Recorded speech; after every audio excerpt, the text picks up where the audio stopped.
आपसे ये प्रश्न कर रहा हूँ। मनुस्मृति नाम की ग्रंथ होता है, उसमें मतलब मांस खाने के बारे में लिखा है, अध्याय 5 श्लोक 30। ठीक है, तो ये क्या है उसमें? देखो, मनु ने जो लिखा वह एक उस जमाने का संविधान था।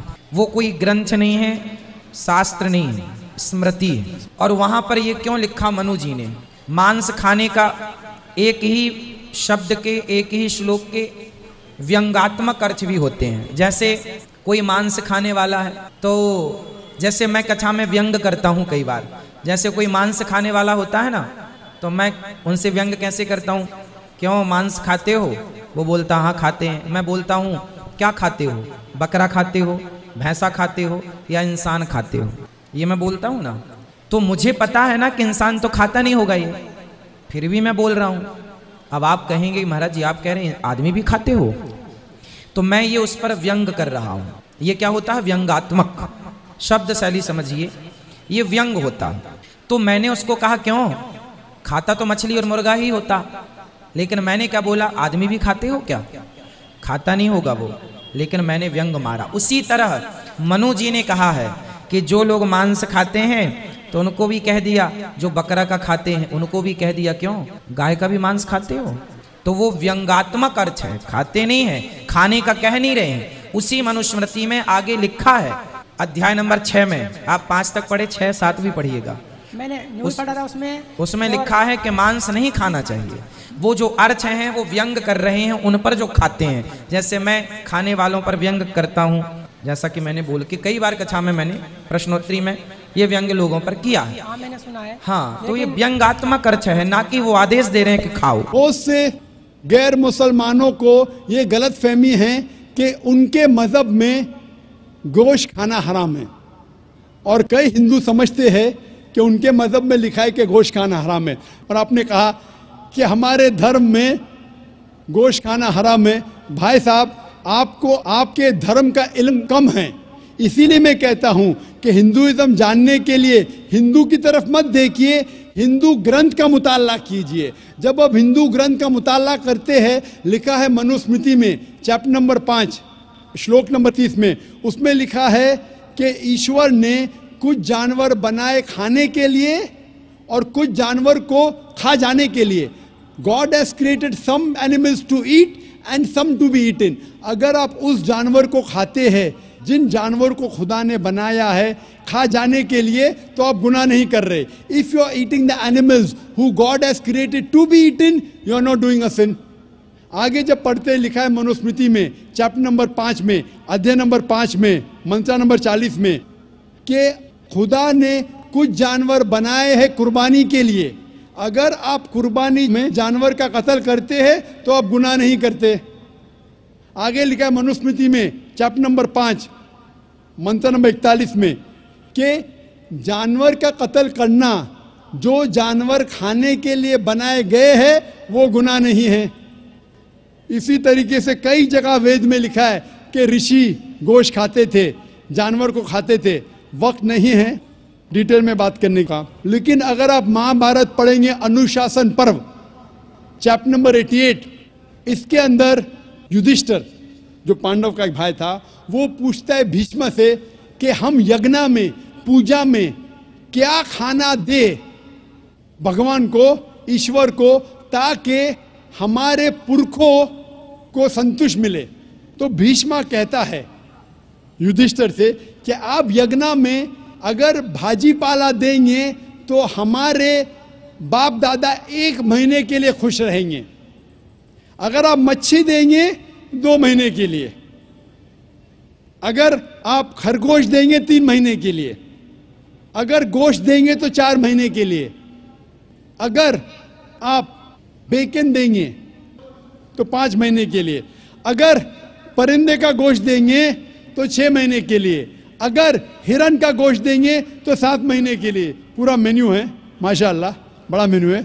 उसके आगे लिखा है अगर आप गाय देंगे तो पूरे 1 साल के लिए हमारे बाप दादा संतुष्ट रहेंगे, और अगर गेंडा राइनोसरस देंगे तो 20 साल के लिए हमारे बाप दादा खुश रहेंगे। पूरा मेन्यू है, क्या चाहते हैं बोलो, मच्छी, खरगोश, क्या चाहते हैं बोलो? ये आपके ग्रंथ में लिखा है, मेरे ग्रंथ में नहीं। हमारे ग्रंथ में सब चीज खाने की इजाजत नहीं, सिर्फ वो चीज जो हमारे लिए हलाल है। इसी तरीके से बाइबल में भी लिखा है आप गोश्त खा सकते। अक्सर धर्म की किताबों में लिखा है कि आप गोश्त खा सकते हैं। आप मेरा अगर एक डिबेट देखेंगे जिसका मौजू था, is eating non vegetarian food permitted और prohibited for a human being? क्या इंसान के लिए गोश्त खाना हलाल है या हराम है? और मैंने डिबेट किया था एक जैन के साथ जिसका नाम था रश्मिबाई झवेरी। वो इंडियन वेजिटेरियन कांग्रेस का सदर था, प्रेसिडेंट था। वो दुनिया भर घूमता है बताने के लिए कि नॉनवेज हराम है, और उसने मुझे चैलेंज किया। मैंने कहा भाई आपस में बैठ के बात करेंगे? नहीं नहीं, पब्लिक में चैलेंज किया, डिबेट करेंगे। मैंने कहा अच्छा आ बेल मुझे मार। तो मैंने कहा ठीक है भाई, पब्लिक में। बोला मैं लोग को लेके आऊंगा। मैं बोला लेके आओ। तो पाटकर हॉल के अंदर 1998 में तकरीबन 10 साल पहले डिबेट किया।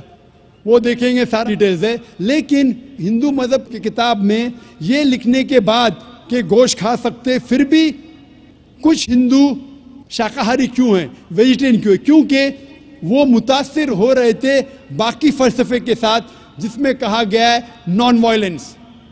और कुछ जैन मानते कि ईटिंग नॉन वेज इज हराम, इज प्रोहिबिटेड। और हम जब पूछते क्यों जानवर का गोश्त खाना हराम है, तो वो कहते हैं कि घास और भाजी पाला के अंदर जिंदगी नहीं है, जानवरों में जिंदगी है। जब आप कोई जिंदगी लेते हैं, किसी का कत्ल करते हराम है। आज साइंस तरक्की करने के बाद पता चलता है कि वेजिटेबल्स में भी जान है, भाजी पाला में भी जान है। तो वो जरा अपनी फिलॉसफी को तब्दील करते। ठीक है, हम जानते हैं कि वेजिटेबल्स में जान है, लेकिन वेजिटेबल्स डोंट फील पेन, वो दर्द को महसूस नहीं करते। जानवर दर्द को महसूस करते, इसीलिए वेजिटेबल्स खाना गुनाह नहीं है, जानवर को खाना गुनाह है। अभी साइंस तरक्की करने के बाद हमें पता लगता है कि वेजिटेबल्स को भी दर्द होता है, लेकिन ये दर्द इंसान को सुनाई नहीं देता। वेजिटेबल्स भी अफसोस करते हैं, वेजिटेबल्स भी रोते हैं, लेकिन हमें सुनाई नहीं देता। तो अभी उनका फलसफा बदल गया। वो कहते हैं अच्छा ठीक है, मानते हैं कि वेजिटेबल्स में जान है, वेजिटेबल्स को दर्द महसूस होता है, लेकिन वेजिटेबल के पास तकरीबन 3 सेंसेस है, जानवर के पास 5 सेंसेस है। इसीलिए जानवरों की जान लेना बड़ा गुनाह है बनिस्बत वेजिटेबल्स की। मैं कहता हूं सिर्फ डिबेट के तौर पे, argument, for sake of argument, मैं आपकी बात मानता हूं। क्या वेजिटेबल्स के 3 सेंसेस है और जानवर के 5 सेंसेस है? मैं उस शख्स से सवाल करता हूं कि मान लो आपका छोटा भाई गूंगा और बहरा पैदा होता है, वो सुन नहीं सकता है, बोल नहीं सकता। जब वो बड़ा होता है तो एक इंसान आपके छोटे भाई का कत्ल करता है, क्या आप जाके जज से कहेंगे मी लॉर्ड इस कातिल को कम सजा दो क्योंकि मेरे भाई के पास 2 सेंसेस कम थे, वो सुन भी नहीं सकता था और बोल भी नहीं सकता था? आप उल्टा कहेंगे मी लॉर्ड जज इस कातिल को डबल पनिशमेंट दो, डबल सजा दो, वो तो मेरा भाई मासूम था, बेचारा सुन भी नहीं सकता था और बोल भी नहीं सकता था। इस्लाम में 2 सेंसेस कम या ज्यादा के वजह से कोई खाना हराम या हलाल नहीं होता है। जो चीज आपके लिए तैयब है वो आप खा सकते हैं। इसी तरीके से कई वजह। लेकिन अगर कोई नॉन मुस्लिम मुझसे ये कहता है कि मैं वेजिटेरियन हूं, मुझे कोई गिला शिकवा नहीं, आपको नॉनवेज पसंद नहीं है आप मत खाइए, लेकिन कोई नॉन मुस्लिम, कोई गैर मुसलमान, कोई हिंदू मुझसे कहता है कि आप जानवरों का कत्ल करते हैं वो गुनाह है, तो मैं उनसे कहता हूं इस बात को मैं तस्लीम नहीं करता हूं। आप अगर गोश्त नहीं खाना चाहते हैं, मैं आपसे खुश हूं। अगर हिंदुस्तान में सब गैर मुस्लिम गोश्त खाने लगेंगे तो गोश्त का भाव बढ़ जाएगा।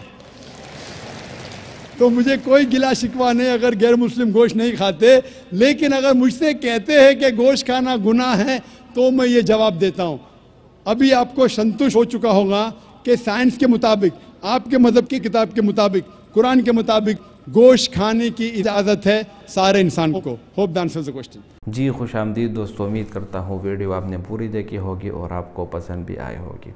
इस्लाम अल्लाह ताला का भेजा हुआ आखिरी मज़हब है, उसकी तरफ कुरान में इशारा है, इन्ना दीना इंदल्लाहिल इस्लाम। और दूसरी जगह इरशाद है, अल-यौम अकमलतु लकुम दीनकुम व अतममतु अलैकुम निअमती व रज़ीतु लकुमुल इस्लाम दीना। तो अल्लाह ताला ने हमारे लिए दीन इस्लाम को पसंद किया, और इस्लाम जो है ना वो अल्लाह का आखिरी मज़हब है, और इस्लाम के बाद कोई मज़हब नहीं आएगा। अगर आपको कामयाब होना है इस दुनिया में और आखिरत में, दोनों में, तो आपको इस्लाम की तरफ ही आना होगा। इस्लाम के अलावा अगर आप किसी दूसरे मज़हब की तरफ जाएंगे तो आप गुमराह हो जाएंगे। और जितनी भी प्रीवियस किताबें हैं, प्रीवियस पिछले जो उम्मतें थी या पिछले जो दीन थे, वो सब के सब मनसूख हो गए इस कुरान के आने से। और यही वजह है कि हम कुरान को जो है ना मानने वाले हैं। कुरान के नाजिल होने से और इस्लाम के नाजिल होने से मुसलमानों पर कई किस्म के अहकामात नाजिल हुए, और उनमें से जो अहकामात है वो ईदैन के हवाले से भी है। यानी सबसे पहले अल्लाह ताला ने हम पर रमज़ान के रोज़े जो है ना वो भी फ़र्ज़ किए। तो जब हम मुसलमान रमज़ान के रोज़े रखते हैं तो रमज़ान के रोज़े रखने के बाद इनाम के तौर पर हमें ईद उल फ़ितर मिली है, और उसके 2 महीने बाद यानी ज़िलहज्जा के जितने भी मशहूर बड़े बड़े दिन हैं, जो खूबसूरत दिन है, जो साल के बेहतरीन दिन और बेहतरीन रातें करार दी गई है, जिसको वल फ़ज्र व लयालिन आशर के नाम से याद किया गया है, तो उसके बदले में जब हमारे ऊपर कुर्बानी जो है ना वो भी वाजिब कर दी गई है। और कुर्बानी हर उस शख्स जो साहिब निसाब का मालिक हो उस पर जो है ना वाजिब है। इसलिए हम मुसलमान ईद उल अज़हा के मौके पर जो है ना बहुत सारे जानवरों की कुर्बानी करते हैं। तो कुर्बानी के अपने अहकामात है, और यही कुर्बानी जो हम करते हैं तो ये कुर्बानी हमारे लिए आखिरत के दिन हमारे आमालनामे में नेकियों के पल्ले में होंगे। यानी जो कुर्बानी, जिस जानवर की हम कुर्बानी करते हैं, उसका गोश्त, उसकी हड्डियाँ, उसके बाल, उसके नाखून, उसका चमड़ा, उसका खून, हर एक चीज़ जो है ना वो लाकर आपके आमालनामे के पलड़े में डाले जाएंगे। तो इसका फ़ायदा हमें ज़रूर मिलेगा, और ये कुर्बानी हम सिर्फ़ अल्लाह ही के लिए करते हैं। कुरान में अल्लाह ताला फरमाते हैं, लन यनालल्लाह लुहूमुहा वला दिमाउहा वलाकिन यनालुहु तक़वा मिनकुम। यानी हम जब कुर्बानी करते हैं तो अल्लाह ताला को हरगिज़ ना ही ये गोश्त चाहिए, ना ही उसको ये खून चाहिए, बल्कि उसको तक़वा चाहिए। यानी हम मुसलमान अगर कुर्बानी अल्लाह की रज़ा के लिए करते हैं और अल्लाह ही के लिए करते हैं तो यही चीज़ काबिल कबूल है। अगर आप कुर्बानी करते हैं और आपका मकसद लोगों को दिखावा होना है ताकि मैं जो है ना ऊँट की कुर्बानी कर रहा हूँ, मैं ये कर रहा हूँ, मैं वो कर रहा हूँ, तो यहाँ पर आप दिखलावे के लिए कर रहे हैं, लिहाजा आपकी ये कुर्बानी, ये अमल आपका काबिल कबूल नहीं। आप अगर पहाड़ से भी बहुत बड़े बड़े सदक़ात और सोना और चांदी और इसी तरह जो है ना मशहूर किस्म की चीज़ें आप सदका करें, लेकिन अगर आपकी नीयत में खोट हो, आप अल्लाह की रज़ा उसमें शामिल ना हो, वो हरगिज़ काबिल कबूल नहीं होगा। और उसके बरअक्स अगर आप जो है ना एक मामूली सा खजूर का टुकड़ा भी आप देंगे और उसमें अल्लाह की रज़ा शामिल हुई तो ये चीज़ आपके लिए काबिल कबूल होगी, और यही चीज़ आखिरत में भी आपको फ़ायदा देगी। तो भाइयों दोस्तों, कुर्बानी ये हमारे ऊपर फ़र्ज़ है, और हम मुसलमान ज़ालिम नहीं है, क्योंकि हम अगर कुर्बानी करते हैं तो वो रसूलुल्लाह सल्लल्लाहु अलैहि वसल्लम के तरीक़े के मुताबिक करते हैं, जानवर को कोई तकलीफ़ भी नहीं पहुँचती, इसलिए हम करते हैं। और रसूलुल्लाह सल्लल्लाहु अलैहि वसल्लम की हदीस है कि जब भी आप कुर्बानी करो तो छुरी को खूब तेज़ करो, छुरी को खूब तेज़ करो ताकि उससे जानवरों को कोई तकलीफ़ वग़ैरह ना पहुँचे। तो यहाँ पर जो है ना डॉक्टर ज़ाकिर नाइक ने भी बहुत बेहतरीन जवाब दिया, और ये इल्ज़ाम हमेशा से मुसलमानों पर लगा रहा कि आप जो ये जानवरों को मारते हैं, तकलीफ़ देते हैं। भाई जो चीज़ हमारे फ़ायदे के लिए हो उससे हमें फ़ायदा उठाना ही चाहिए। अगर आप फ़ायदा नहीं उठाएंगे तो फिर आपको लोग बेवकूफ़ कहेंगे। उम्मीद करता हूँ ये वीडियो आपको पसंद आई होगी। अगर वीडियो आपको पसंद आए तो इस चैनल को सब्सक्राइब करें। बहुत शुक्रिया।